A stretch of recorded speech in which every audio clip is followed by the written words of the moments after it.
তো আজকের ভিডিওতে সবাইকে ওয়েলকাম।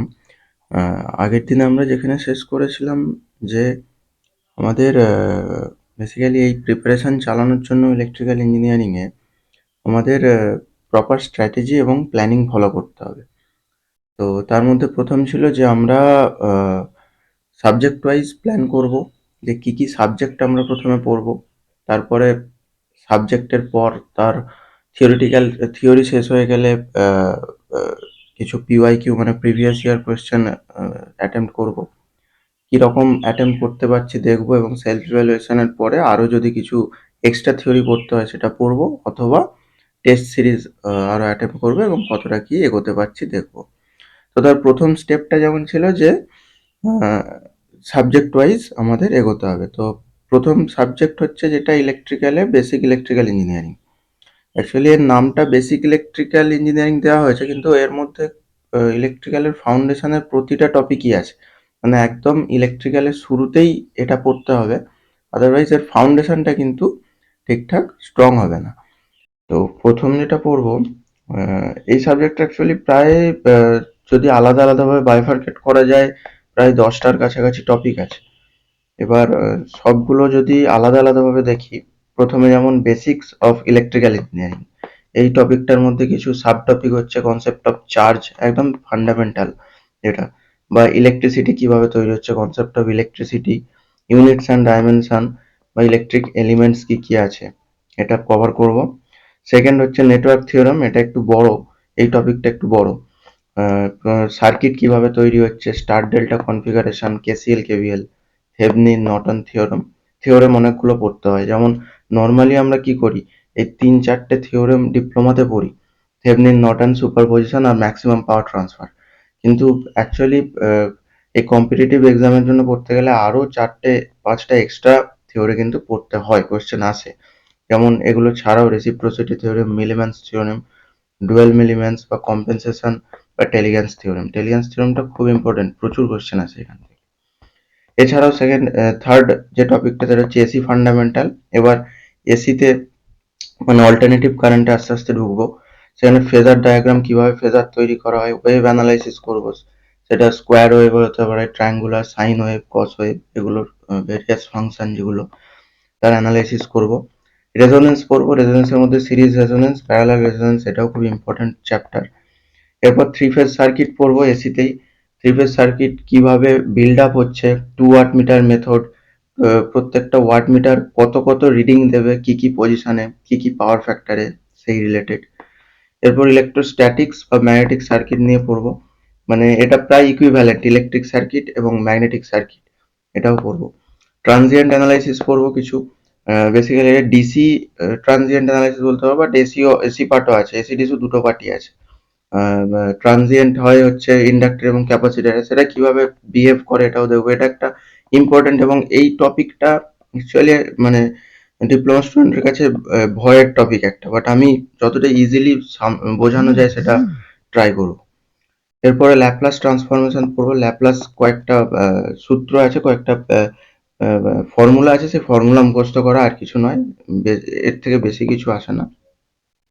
তারপরে টু পোর্ট নেটওয়ার্ক পড়বো। টু পোর্ট নেটওয়ার্কের এবিসিডি প্যারামিটার বা জেড প্যারামিটার, ওয়াই প্যারামিটার যা যা আছে সেগুলো কভার করব। ফিল্টার একটা ছোট টপিক আছে পড়বো, এবং গ্রাফ থিওরি, এটা কিন্তু অনেকে ছেড়ে যায়, এটাও কিন্তু আমরা কভার করব। নোড, ব্রাঞ্চ বা কি কি কেভিএল ইকুয়েশনের কি কি ফর্মুলা হতে পারে, কেসিএল এর কি কি হতে পারে, number of branches, co trees, এইসবগুলো। তো এই টোটাল 10টা টপিক নিয়ে কিন্তু আমাদের বেসিক ইলেকট্রিক্যাল। এবার এই টোটালটাই আমি কভার করার চেষ্টা করব ইউটিউবে। আজকে যেমন প্রথম ক্লাসটা নিচ্ছি, তো প্রথম ক্লাসে আমরা ফার্স্ট একদম যে টপিকটা ছিল, মানে বেসিক্স অফ ইলেকট্রিক্যাল ইঞ্জিনিয়ারিং, সেটাই কিন্তু কভার করছি। ঠিক আছে, তো প্রথমেই আমরা এবার শুরু করছি। তো প্রথমেই যদি ইলেকট্রিক্যাল ইঞ্জিনিয়ারিং সম্পর্কে জানতে হয় বা পড়তে হয়, প্রথমেই জানতে হবে যে ইলেকট্রিসিটিটা আসছে কোথা থেকে, ইলেকট্রিক্যাল ব্যাপারটা কোথা থেকে উদ্ভব হচ্ছে, এর এর এর ফর্মেশনটা কোথায় হচ্ছে, কিভাবে ইলেকট্রিসিটি বেরোচ্ছে। তো একদম বেস লেভেলে যদি যাই, তাহলে আমাদের অ্যাটমিক লেভেলে আসতে হবে। অ্যাটমের স্ট্রাকচার দেখতে হবে। অ্যাটমের স্ট্রাকচারে আমরা কি জানি, অ্যাটমের একটা নিউক্লিয়াস থাকে এবং তার চারিদিকে ইলেকট্রন ঘুরতে থাকে। নিউক্লিয়াসকে কেন্দ্র করে। ছোটবেলায় আমরা পড়েছি। তো এই নিউক্লিয়াসে কি থাকে? নিউক্লিয়াসে প্রোটন থাকে যেটা পজিটিভ চার্জ, এবং নিউট্রন থাকে যেটা জিরো চার্জ বা নিউট্রাল চার্জ। তো এই নিউট্রন আর প্রোটন এটা নিয়ে কিন্তু নিউক্লিয়াস হয় কোনো একটা অ্যাটমের মধ্যে। এবার এই নিউক্লিয়াসটা অ্যাকচুয়ালি পজিটিভলি চার্জড। কেন? কারণ এই টোটালটা যদি আমি দেখি যে নিউট্রন জিরো চার্জ আর প্রোটন প্লাস চার্জ, তাহলে টোটাল কি হয়? ধরা যাক এটা জিরো আর এটা প্লাস, তাহলে দুটো যোগ করলে কিন্তু প্লাসই হয়। সেই জন্য নিউক্লিয়াস অলওয়েজ পজিটিভলি চার্জড।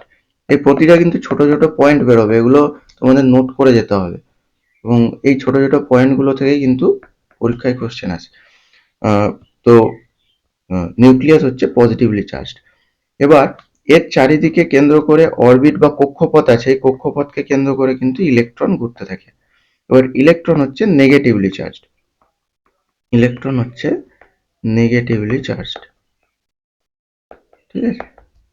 তো এই পজিটিভ নিউক্লিয়াস এবং নেগেটিভ ইলেকট্রন, এরা দুজন কিন্তু নিজেকে একে অপরকে আকর্ষণ করে। এই আকর্ষণের জন্যই কিন্তু এরা, এই ইলেকট্রন কিন্তু এর চারিদিকে ঘুরতে থাকে। যদি আকর্ষণ না করতো তাহলে কিন্তু ইলেকট্রন বেরিয়ে যেত। কারণ আমরা ফিজিক্সে যদি দেখি মোশন চ্যাপ্টারে, যে এর কিন্তু যে কোনো সার্কুলার মোশনে কিন্তু এর যে টেন্ডেন্সি থাকে একটা ইলেকট্রনের হোক বা যে কোনো এলিমেন্টের হোক, সে কিন্তু সোজা বেরিয়ে যেতে চায়। প্রত্যেকটা পয়েন্টে আমরা যদি এর ফাংশন ড্র করি তাহলে দেখবো কিন্তু যে এর কস ফাংশন বা সাইন ফাংশন কম্পোনেন্ট গুলো যেগুলো যেদিকে ডাইরেক্ট করছে, তার কিন্তু অলওয়েজ একটা টেন্ডেন্সি থাকে যে প্রতিটা এলিমেন্ট যে সার্কুলার মোশনে আছে সে কিন্তু তার আহ, রাস্তা বরাবর সোজা বেরিয়ে যেতে চায়। কিন্তু একমাত্র একমাত্র যদি কেন্দ্র থেকে কোনো একটা বল একে টানে বা আকর্ষণ করে, তবেই কিন্তু এর সেন্টার যেটা বেরিয়ে যেতে চাইছিল সেই টেন্ডেন্সি থেকে ছেড়ে এর যে কম্পোনেন্টটা তৈরি হয়, সেটা কিন্তু এরকম একটা কম্পোনেন্ট তৈরি হয়, একটা ফোর্স তৈরি হয়। তার জন্যই কিন্তু সার্কুলার মোশনটা তৈরি হয়। যাই হোক, এটা ফিজিক্সের মোশন চ্যাপ্টারের ইয়ে বেসিক্যালি মানে অংশ। তো এইভাবেই নিউক্লিয়াসকে কেন্দ্র করে ইলেকট্রন ঘুরতে থাকে। এবার ইলেকট্রন ঘুরতে থাকে কেন? কারণ ওটা নেগেটিভলি চার্জড, আর ভেতরে নিউক্লিয়াসে পজিটিভলি চার্জড আছে। দুজনের মধ্যে একটা আকর্ষণ বল আছে, সেই জন্য। এই আকর্ষণ বলটাকে কি বলে? এই ইলেকট্রন এবং নিউক্লিয়াসের মধ্যে এই যে আকর্ষণ বল, এইটাকে বলে কিন্তু নিউক্লিয়ার ফোর্স। Nuclear force. এবং এটাও ফিজিক্সের অংশ, যে আমাদের যে ফান্ডামেন্টাল ফোর্স আছে পৃথিবীতে, টোটাল 4টে ফান্ডামেন্টাল ফোর্স আছে, তার মধ্যে সব থেকে স্ট্রংগেস্ট ফোর্স কিন্তু এই নিউক্লিয়ার ফোর্স। এটা কিন্তু ইম্পর্টেন্ট, এটা কিন্তু সব থেকে স্ট্রংগেস্ট ফোর্স, নিউক্লিয়ার ফোর্স, ঠিক আছে? আর এই প্রসঙ্গে বলে রাখি, সব থেকে উইকেস্ট ফোর্স কি তাহলে? উইকেস্ট ফোর্স হচ্ছে গ্র্যাভিটেশনাল ফোর্স। গ্র্যাভিটেশনাল ফোর্স মানে যেটা মাধ্যাকর্ষণ। তো এটা কিন্তু আমাদের ইম্পর্টেন্ট, নিউক্লিয়ার ফোর্স হচ্ছে স্ট্রংগেস্ট ফোর্স। এবার এই যে পুরো ব্যাপারটা হচ্ছে এখানে, মাঝখানে নিউক্লিয়াস আছে এবং চারিদিকে ইলেকট্রন আছে, এবং ইলেকট্রন চারিদিকে ঘুরছে। এবার কি হয়, কিছু যদি এনার্জি আমি এর মধ্যে পুট করি, মানে ব্যাপারটা এরকম, আমি এটা মুছে দিচ্ছি। ব্যাপারটা এরকম যে এই যে নিউক্লিয়ারটা, এই যে ইলেকট্রনটা ঘুরছে, এর মধ্যে যদি আমি বাইরে থেকে কিছু এক্সটার্নাল এনার্জি অ্যাড করি, এনার্জি মানে একে যদি আলাদাভাবে শক্তি দিই, এই ইলেকট্রনটাকে কিভাবে দেবো পরে দেখছি, বাট একে আমি কোনোভাবে এনার্জি দিতে চাই, শক্তি দিলাম, তখন কি করবে? ইলেকট্রনটা শক্তি গেন করবে, এনার্জি গেন করবে, মানে এনার্জি পাবে। এবার কোনো জিনিস, ধরো তুমি একটা মানুষ, তোমাকে যদি এনার্জি দেওয়া হয়, তুমি তাহলে কি হবে? তোমার মধ্যে আরো বেশি শক্তি বিল্ড আপ হবে, তুমি আরো বেশি কিছু করতে চাইবে, যেখানে আছো সেখান থেকে ছেড়ে বেরিয়ে আসতে চাইবে। তো সেরকম ইলেকট্রনকে যদি এনার্জি দেওয়া হয়, সে কিন্তু আরো বেশি এনার্জাইজড হয়ে যাবে। এই এনার্জি দেওয়ার পদ্ধতিটাকে বলে এক্সাইটেশন। এক্সাইটেশন। তো এর পরে থেকে আমি এক্সাইটেশন কথাটা বলবো। তো ইলেকট্রনকে এক্সাইট করলে বা এক্সাইটেশন দিলে, এক্সটার্নালি এনার্জি দিলে, কি কি ভাবে এনার্জি দেবো আলাদা ব্যাপার, বাট এনার্জি আমি দিলাম।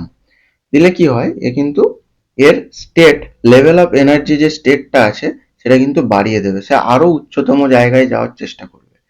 সেই জন্য কি হবে, একে যদি আমি এনার্জি দিই বা এক্সাইট করি, এই ইলেকট্রনটা কিন্তু এই যে নিউক্লিয়ার ফোর্সের দ্বারা আবদ্ধ ছিল, সেই নিউক্লিয়ার ফোর্সের থেকে যদি এনার্জি আমি বেশি দিয়ে দিই, তাহলে কিন্তু এই ইলেকট্রনটা বাইরে চলে আসবে, এই অরবিট থেকে বাইরে চলে আসবে। তখন সেই ইলেকট্রনটাকে বলা হবে ফ্রি ইলেকট্রন। Free electron. এবার এই যে ফ্রি ইলেকট্রন, এ কিন্তু মুভমেন্ট করার জন্য রেডি আছে, মানে এ কিন্তু চারিদিকে যাওয়ার জন্য রেডি আছে, অস্থির। ঠিক আছে? তো এই ফ্রি ইলেকট্রনটাকে আমরা যদি কোনো না কোনোভাবে ফ্লো করাতে পারি, তাহলে কিন্তু ইলেকট্রনের ফ্লো হবে। এবার কিভাবে ফ্লো করাবো, সেটার জন্য এনার্জি দরকার। তো সেই যে এনার্জি, যেটার জন্য ইলেকট্রনকে ফ্লো করাতে পারবো, সেটাই কিন্তু হচ্ছে সেই ফোর্সটা যেটার জন্য ইলেকট্রনটা ফ্লো হবে, সেটাই কিন্তু হচ্ছে ইলেকট্রিক ভোল্টেজ, ইলেকট্রিক্যাল পোটেনশিয়াল বলতে পারো। পোটেনশিয়াল, এটা আমি যতটা সিম্পলেস্ট ওয়েতে বোঝানো যায় করছি, একদম থিওরিটিক্যাল বা বুকিশ ল্যাঙ্গুয়েজে বলছি না, একদম সিম্পলেস্ট ওয়েতে যতটা বোঝানো যায়। তো এই যে ফ্রি ইলেকট্রন হলো, কেননা আমি একটা বাইরে থেকে এনার্জি দিয়েছি, সেটা কি, সেটাও কিন্তু ইলেকট্রিক্যাল ফিল্ড বা ইলেকট্রিক্যাল এনার্জি বা ইলেকট্রিক্যাল পোটেনশিয়াল আমি যেটা বাইরে থেকে দিয়েছি, সেইটা দেওয়ার ফলে এদের মধ্যে যে বন্ধনটা ছিল, মানে এই নিউক্লিয়াস এবং ইলেকট্রনের মধ্যে যে নিউক্লিয়ার ফোর্সটা ছিল, সেটার থেকে বেশি যেহেতু এনার্জিটা দিয়েছি, সেই জন্য ইলেকট্রনটা কিন্তু বাইরে চলে এসেছে, ওর কক্ষপথ ছেড়ে বাইরে ঘুরছে। বাইরে মানে কি, কোনো একটা, ধরো এই যে অ্যাটম, এটা ধরা যাক কপার অ্যাটম, কপারের একটা রড আছে, তার মধ্যে ও একটা অ্যাটমের ইয়ে অংশ আমি হয়তো দেখিয়েছি।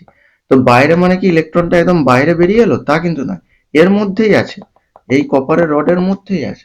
বাট এই অ্যাটম যে কক্ষপথে ঘুরছিল, সেই কক্ষপথ থেকে বাইরে চলে এসেছে, এটাকে ওই জন্য ফ্রি ইলেকট্রন বলা হয়।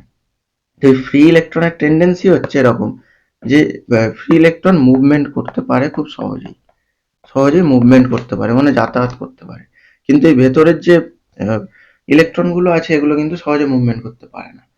তো আমরা কি করবো, এই ফ্রি ইলেকট্রনকে এবার ইলেকট্রিক্যাল পোটেনশিয়াল দেবো, মানে একটা এনার্জি দেবো বাইরে থেকে, যার ফলে কিন্তু এই ইলেকট্রনটা মুভমেন্ট করতে পারবে। এবার এই জিনিসটাই, এই এই ইলেকট্রনটাই কিভাবে আছে, সেটার উপর নির্ভর করে ইলেকট্রিসিটি কি কি টাইপের হয়, সেটা আহ, বিচার করা যায়। ধরা যাক, একটা উদাহরণ দিই, ধরা যাক এটা একটা কোনো অ্যাটম ছিল এর আগে, এই অ্যাটমটা নিউট্রাল ছিল, শুরুতে এর মধ্যে পজিটিভ আছে, বাইরে নেগেটিভ আছে, তো টোটাল অ্যাটমের যে চার্জ, সেটা কিন্তু নিউট্রাল চার্জ, ওভারঅল চার্জ এটা নিউট্রাল বা জিরো। এবার এর থেকে একটা ইলেকট্রন বেরিয়ে গেল, মাইনাস মানে বেরিয়ে গেল, নেগেটিভ মাইনাস, এর থেকে একটা ইলেকট্রন বেরিয়ে গেল, তাহলে এখন এই জিনিসটা কি স্টেটে হয়ে যাবে, এখন এর মধ্যে যদি একটা ইলেকট্রন বেরিয়ে যায়, তাহলে কিন্তু পজিটিভলি চার্জ হয়ে যাবে। কিভাবে না, এই যে অ্যাটমটা ছিল, এ এতক্ষণ নিউট্রাল চার্জ ছিল, নিউট্রাল মানে জিরো, জিরো থেকে নেগেটিভ বেরিয়ে গেল, নেগেটিভ মানে হচ্ছে, ধরো নেগেটিভ মানে -1 ধরলাম, ম্যাথমেটিক্যালি যদি আমি দেখি আলাদাভাবে, তো জিরো মাইনাস -1 মানে +1 হয়ে গেল। তো সেটাই এখানে হচ্ছে, এই অ্যাটমটা তাহলে কি হয়ে যাবে, এই অ্যাটমটা কিন্তু পজিটিভলি চার্জ হয়ে যাবে, তাহলে এর এখন ওভারঅল চার্জ যেটা, এর ওভারঅল চার্জ হচ্ছে পজিটিভ। যেটা জিরো ছিল, একটা ইলেকট্রন বেরিয়ে যেতে কিন্তু ওভারঅল চার্জটা পজিটিভ হয়ে গেল। তো তাহলে কোনো ইলেকট্রনকে বার করে দিয়ে কোনো অ্যাটম থেকে, অথবা কোনো ইলেকট্রনকে আমি ওর মধ্যে অ্যাডও করতে পারি ওই অ্যাটমে, তাহলে তার চার্জ কিন্তু আমি ডিফাইন করতে পারি, যে সেটা পজিটিভলি চার্জ নাকি নেগেটিভলি চার্জ। তাহলে এই চার্জটাকে, চার্জ কনসেপ্টে জিনিসটা এরকম, চার্জ তাহলে কি হতে পারে, চার্জ বা ইলেকট্রিক্যাল চার্জ দু রকম টাইপের হতে পারে, পজিটিভ বা নেগেটিভ। ঠিক আছে, কোনো অ্যাটমের মধ্যে এই অবস্থায় থাকতে পারে। এবার এই চার্জগুলো কি অবস্থায় আছে, সেই অবস্থার উপর ভিত্তি করে আমরা আলাদা আলাদা ইলেকট্রিক কনফিগারেশন তৈরি করি। যেমন ধরা যাক একটা বেলুন, বেলুনে বেলুনে ঘষা দিলে আমরা দেখি যে দুটো বেলুন একসাথে লেগে যাওয়ার চেষ্টা করে।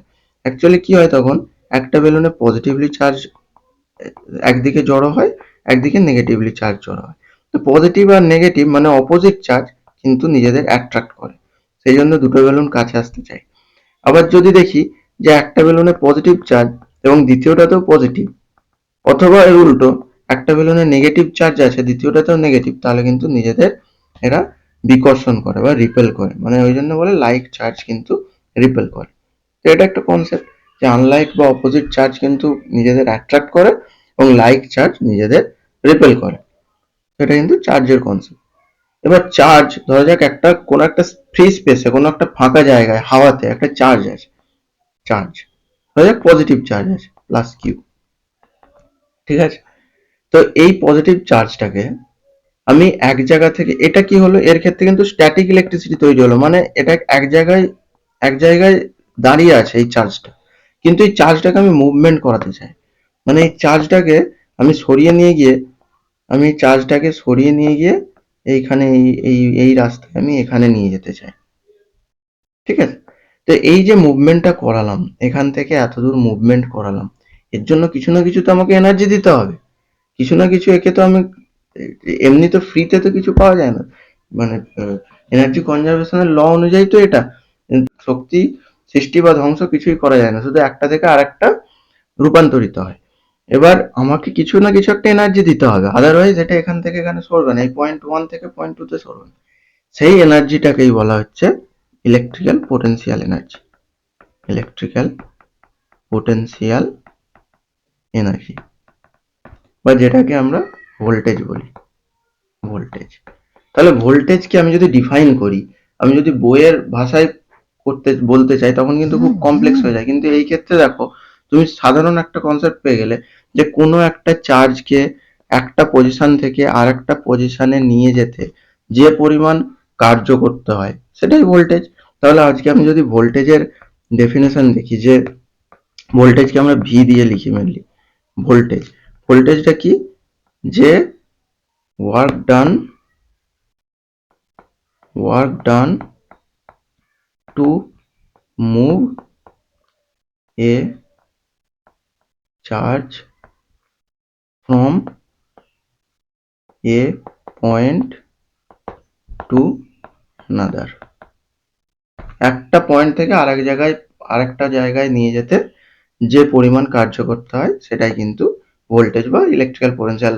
এর যদি আমি ম্যাথমেটিক্যাল কনফিগারেশনে আছি, তাহলে voltage V is equal to এই force work done divided by charge, ঠিক আছে? এই থেকে কিন্তু আমি এবার ভোল্টেজের কনসেপ্টে আস্তে আস্তে আস্তে আস্তে ঢুকে গেলাম কিন্তু, ঠিক আছে?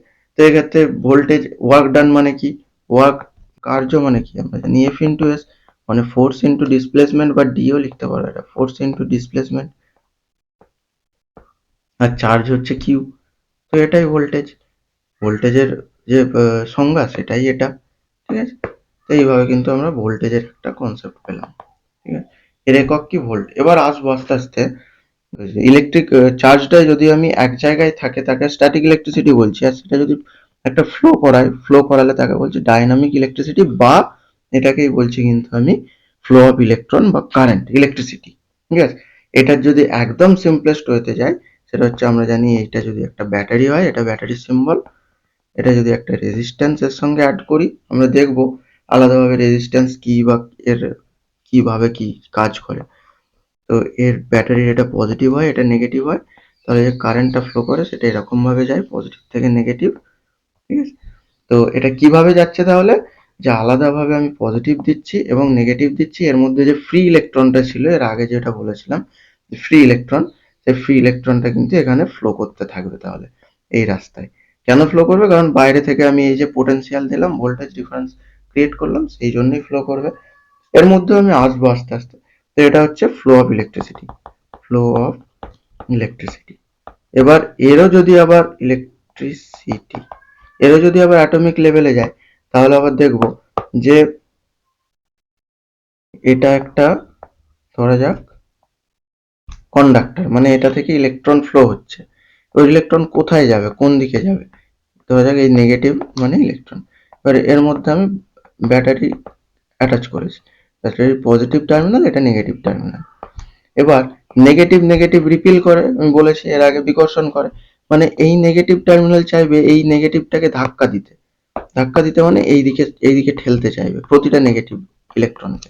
আবার এই পজিটিভ টার্মিনালটাকে চাইবে, পজিটিভ নেগেটিভ যেহেতু অ্যাট্রাক্ট করে, এ চাইবে যে আমার কাছে আসুক এই নেগেটিভটা, এই নেগেটিভটা আছে। তাহলে ওভারঅল দেখো এই পজিটিভ একে এদিকে ঠেলবে, নিজের দিকে টানবে, আবার নেগেটিভ এইদিকে ঠেলবে। তাহলে ওভারঅল কিন্তু এই ফোর্সটা এই দিকেই যাবে, এই ডাইরেকশনেই যাবে। সেই জন্য ইলেকট্রন অলওয়েজ ব্যাটারির পজিটিভ টু নেগেটিভ ফ্লো করবে।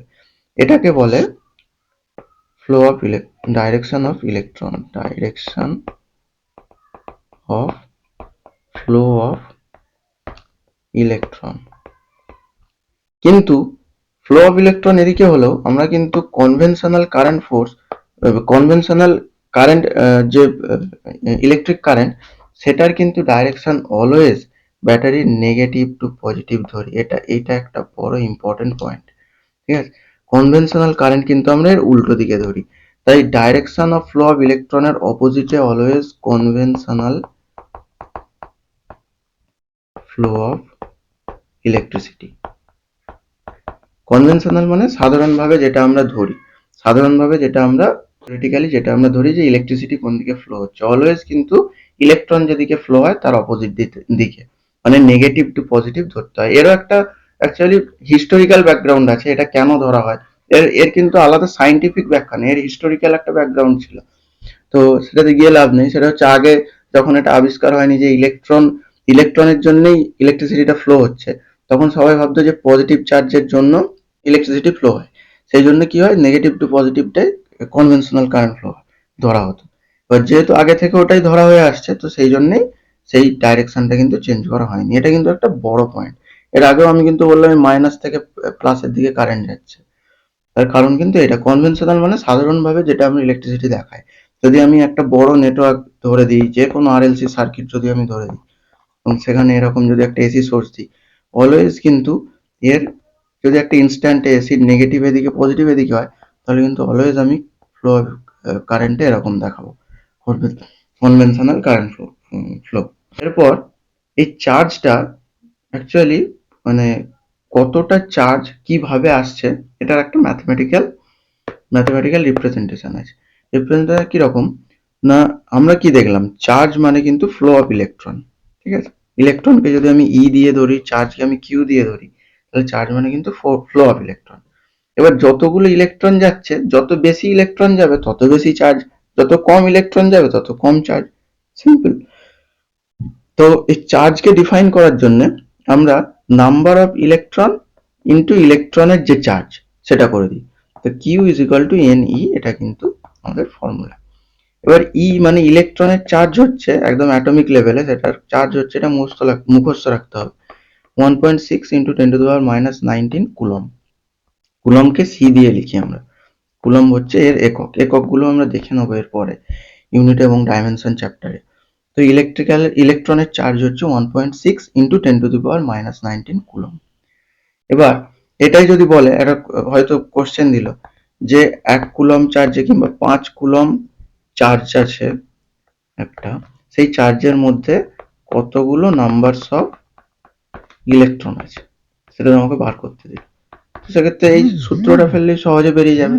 চার্জের ইউনিট হচ্ছে 5 কুলম, চার্জের অ্যামাউন্ট হচ্ছে 5 কুলম, 5 সিটা লিখছি না, সরি 5। তোমাকে বার করতে বলেছে কতগুলো ইলেকট্রন আছে, মানে নাম্বার বার করতে বলেছে। আর ইলেকট্রনের চার্জ আমরা জানি 1.6 ইন্টু 10⁻⁻19 কুলম। তাহলে n ইজ ইকুয়াল টু বেরিয়ে যাবে 5 ডিভাইডেড বাই 1.6 ইন্টু 10⁻⁻19। এটা কি হবে, এর একক কি হবে, নাম্বার। এত নাম্বার মানে এতগুলো, এটা ক্যালকুলেট করে যা হবে, এতগুলো ইলেকট্রন কিন্তু ওই সার্কিটে ফ্লো হচ্ছে, তবে তার মধ্যে 5 কুলম চার্জ জেনারেট হচ্ছে, ঠিক আছে। এটা হচ্ছে বেসিক আইডিয়া। এবার এটা তো চার্জ, আবার কারেন্টটা কি ছিল, কারেন্ট হচ্ছে যেমন চার্জ কি ছিল, ইলেকট্রনের ফ্লো, আবার কারেন্ট কি ছিল, চার্জের ফ্লো, কতটা চার্জ যাচ্ছে। তো সেই জন্য কারেন্টের যদি আমরা ডেফিনেশন দেখি,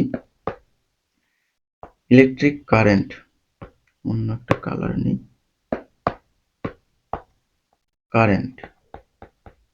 কারেন্টকে আমরা আই দিয়ে লিখি ইলেকট্রিক্যাল। কারেন্ট হচ্ছে একক সময়ে, মানে সার্টেন একটা টাইম পিরিয়ডে কতটা পরিমাণ চার্জ যাচ্ছে, সেটাই electric current. I is equal to Q by T. আবার কিউ মানে জানি এন ইন্টু তাহলে এন ই বাই টি, ঠিক আছে। তাহলে এর এককও বেরিয়ে যাবে, এখান থেকে একক একক বার করা সহজ, প্রত্যেকটা আলাদাভাবে ভেঙে নাও এবং ভেঙে তার আলাদা আলাদা একক করে নাও। যেমন কিউর একক কি হচ্ছে, কিউর একক মানে চার্জের একক কুলম্ব, আর টাইমের একক কি সেকেন্ড, তাহলে কুলম্ব পার সেকেন্ড হতে পারে। আবার এখানেও যদি যাই সেমই কিন্তু বেরোবে, এন হচ্ছে নাম্বার, নাম্বারের কোনো একক নেই, ই হচ্ছে ইলেকট্রনের চার্জ কুলম্ব, আর টাইমের হচ্ছে সেকেন্ড, তাহলে কুলম্ব পার সেকেন্ড। এটা হচ্ছে কারেন্টের একক। এবার এই কুলম্ব পার সেকেন্ডকেই আমরা কিন্তু অ্যাম্পিয়ার বলি। আমরা যে বলি এত ampere, 5 ampere, 10 ampere current flow হচ্ছে, তার মানে কিন্তু এইটাই। ঠিক আছে, coulomb per second current flow হচ্ছে। যদি ধরা যাক 10 অ্যাম্পিয়ার কারেন্ট ফ্লো হচ্ছে, তার মানে কি বলতে চাইছে, এটা অ্যাকচুয়ালি ইলেকট্রিসিটিকে বা কোনো একটা সাবজেক্টে ফিল করতে হয়, তবে তুমি বুঝতে পারবে এ কি বলতে চাইছে। 10 অ্যাম্পিয়ার কারেন্ট ফ্লো হচ্ছে মানে 10 coulomb per second current flow হচ্ছে, মানে 1 সেকেন্ডে ওই সার্কিটটা থেকে, ওই তারটা থেকে 10 কুলম্ব চার্জ কিন্তু ফ্লো হচ্ছে। 10 কুলম্ব চার্জ মানে আবার কতটা কতটা ইলেকট্রন সেটাও কিন্তু বার করতে পারবে, কারণ Q is equal to N E বলেছিলাম, কিউর জায়গায় 10 কুলম্ব, এন হচ্ছে number, into 1.6 into 10 to the power -19, এখান থেকে এন বাড়িয়ে যাবে, তাহলে 1 সেকেন্ডে এত নাম্বারস অফ ইলেকট্রন ফ্লো হচ্ছে, সেটা থেকে কিন্তু আমরা বার করতে পারবো। তাহলে এটা একটা বোঝা যাচ্ছে যে 10 অ্যাম্পিয়ার কারেন্ট মানে এতগুলো সংখ্যক ইলেকট্রন ফ্লো হচ্ছে। ঠিক আছে, তো এটা হচ্ছে এর কনসেপ্ট। এরপরে আমরা ইউনিট অ্যান্ড ডাইমেনশনে চলে যাই। হ্যাঁ, ইউনিট অ্যান্ড ডাইমেনশনে যদি আমরা যাই, ইউনিট অ্যান্ড ডাইমেনশন, এটাও একদম সিম্পল ওয়েতে পড়বো। দেখো, যে একটু আগে দেখলাম ভোল্টেজ মানে কি, ডব্লিউ বাই কিউ, মানে ওয়ার্ক পার চার্জ। একটা চার্জকে এক জায়গা থেকে অন্য জায়গায় নিয়ে যেতে গেলে কতটা কাজ করতে হয়, সেটাই ভোল্টেজ। তো ডব্লিউ মানে কি, তাহলে কার্যের একক। কার্যের একক কি, কার্য মানে এফ ইন্টু এস, এফ মানে কি ফোর্স, আর এস বা ডি মানে কতটা দূরত্ব একটা ফোর্স লাগিয়ে আমি যদি একটা বস্তুকে এক জায়গা থেকে আর এক জায়গায় সরাতে পারি তবেই সেটা কার্য হয়, যদি না সরে তাহলে কিন্তু জিরো কাজ, যতই আমি ফোর্স দিই। কোনো একটা বস্তু একটা পয়েন্ট থেকে আর একটা পয়েন্ট যদি না এগিয়ে যায় তাহলে কিন্তু জিরো কাজ। ঠিক আছে, তো force into displacement divided by Q মানে চার্জ। এবার এদের যদি আলাদা আলাদাভাবে ডাইমেনশন বার করতে চাই, তাহলে দেখো এফ মানে ফোর্সের একক। এবার ফোর্সকেও আলাদাভাবে যদি ভাঙি, ফোর্স মানে কি, এম ইন্টু এ, এম ইন্টু এ মানে মাস ইন্টু অ্যাক্সেলারেশন, আর ডি তো ডি, আর কিউ তো কিউ। এবার এগুলোকে একদম ফান্ডামেন্টালে নিয়ে গেলে তাহলে আমরা খুব সহজে ডাইমেনশনটা বার করতে পারি। এবার এম মানে কি, মাসের একক কি, মাসের একক কেজি, বাট আমরা ডাইমেনশনটা আগে আনবো, তাহলে এম কে এম দিয়ে আমরা রিপ্রেজেন্ট করি। এ মানে কি অ্যাক্সেলারেশন, অ্যাক্সেলারেশন মানে কি মিটার পার সেকেন্ড স্কোয়ার যেটাকে বলি, মানে length into time inverse, time to the power -2, কারণ মিটার পার সেকেন্ড স্কোয়ার হয় অ্যাক্সেলারেশন। আর ডি কি, ডি মানে ডিসপ্লেসমেন্ট, মানে simply length divide by Q. Q মানে কি, আবার কিউ মানে চার্জ। আবার চার্জ কি, আমরা এর আগেই পড়েছি, কিউ ইজ ইকুয়াল টু, দেখো কোথায় গেল, কিউ ইজ ইকুয়াল টু, দেখো Q is equal to I into T হয়ে যাবে। ঠিক আছে, I is equal to Q by T হলে Q is equal to I into T হবে। এবার আই মানে হচ্ছে কারেন্ট, কারেন্ট হচ্ছে একটা ফান্ডামেন্টাল ইউনিট, তো ফান্ডামেন্টাল ইউনিট মানে, তো এখানে আমি লিখে দিচ্ছি, এই কিউ মানে হচ্ছে আই ইন্টু টি, কারেন্ট হচ্ছে ফান্ডামেন্টাল ইউনিট, সেটা অ্যাম্পিয়ার এ ধরা হয় ওর ডাইমেনশন কারেন্টের, আর টি এর জন্য টি, তো হয়ে গেল। এটাই এবার যদি আমি ভেঙে দিই, তাহলে এম একটা আছে এম, এল দুটো আছে এটা আর এটা, তাহলে এল স্কোয়ার,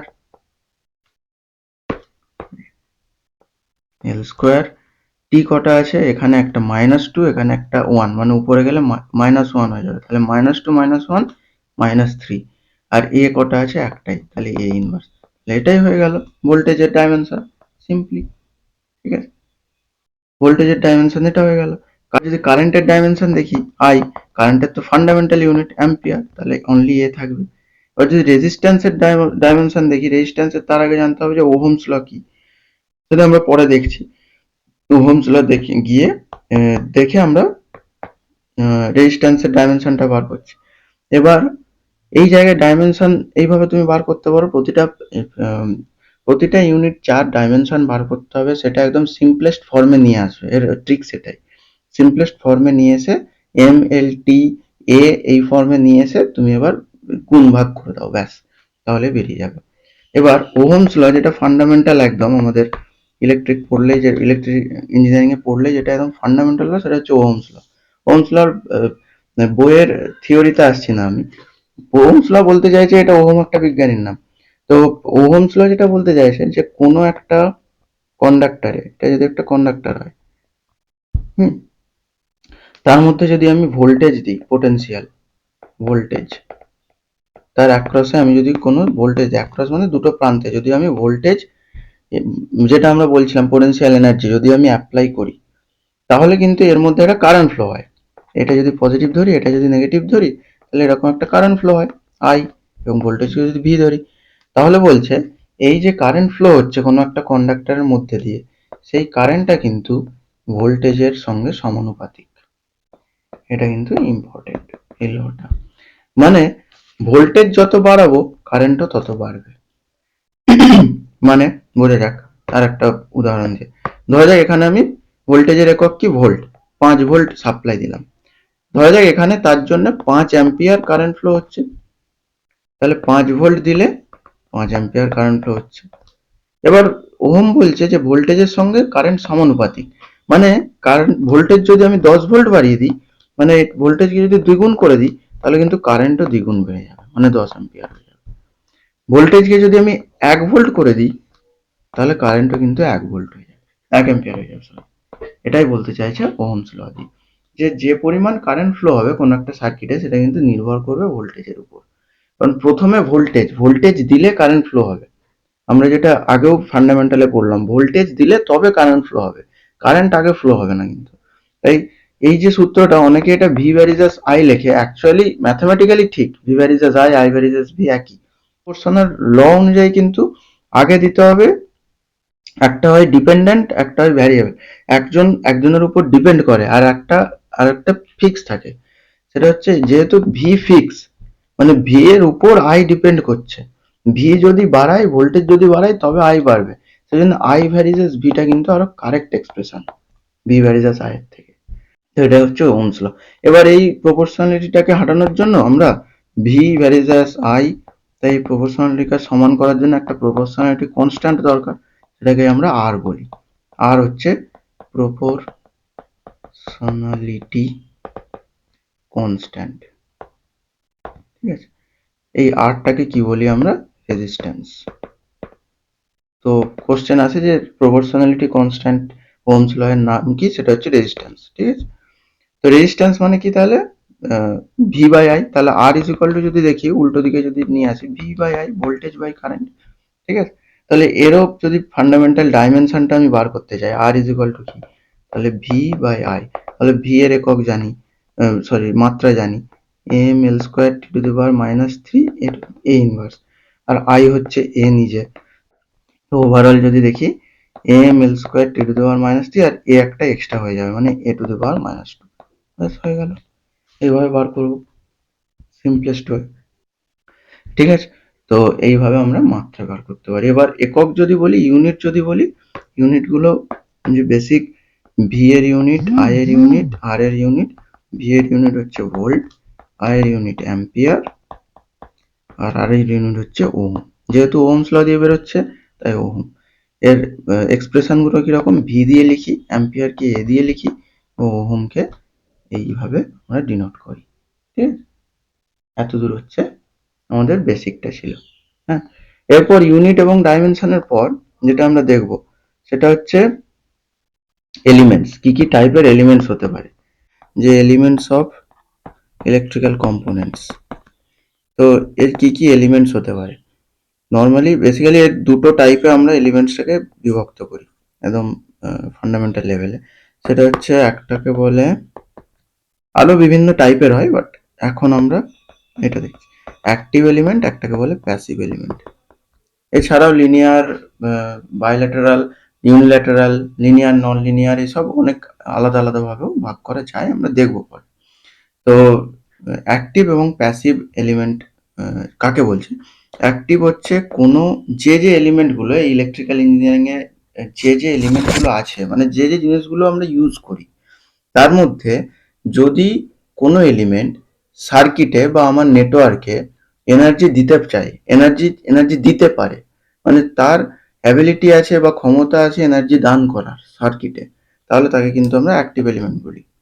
আর ঠিক এর উল্টো, যে এলিমেন্টগুলো সার্কিট থেকে এনার্জি নিয়ে নেয়, মানে তারা এনার্জি কনজিউম করে, তাদের কিন্তু আমরা প্যাসিভ বলি।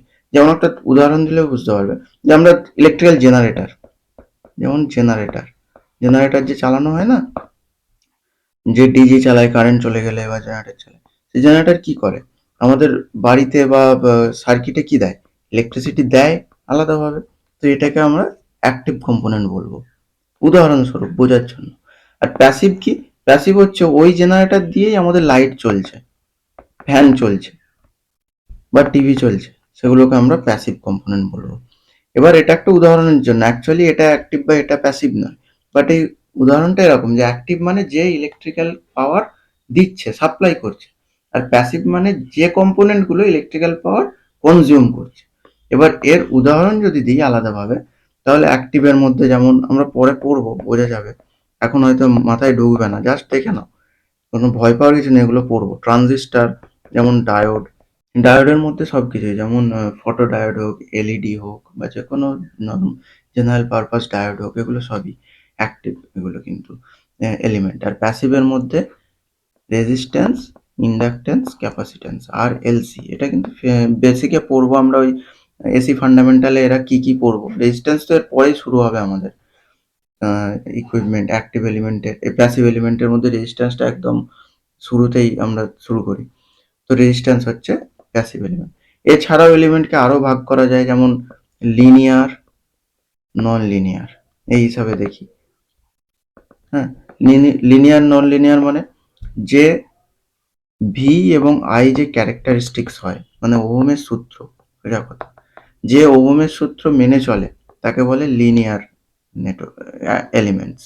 যে ওহমের সূত্র মেনে চলে না তাকে নন লিনিয়ার বলে। মেনে চলে মানে আমরা ওহমের সূত্র কি বলেছিলাম, ভি সমান আই আর, এই সূত্রটা যে মেনে চলে সে লিনিয়ার।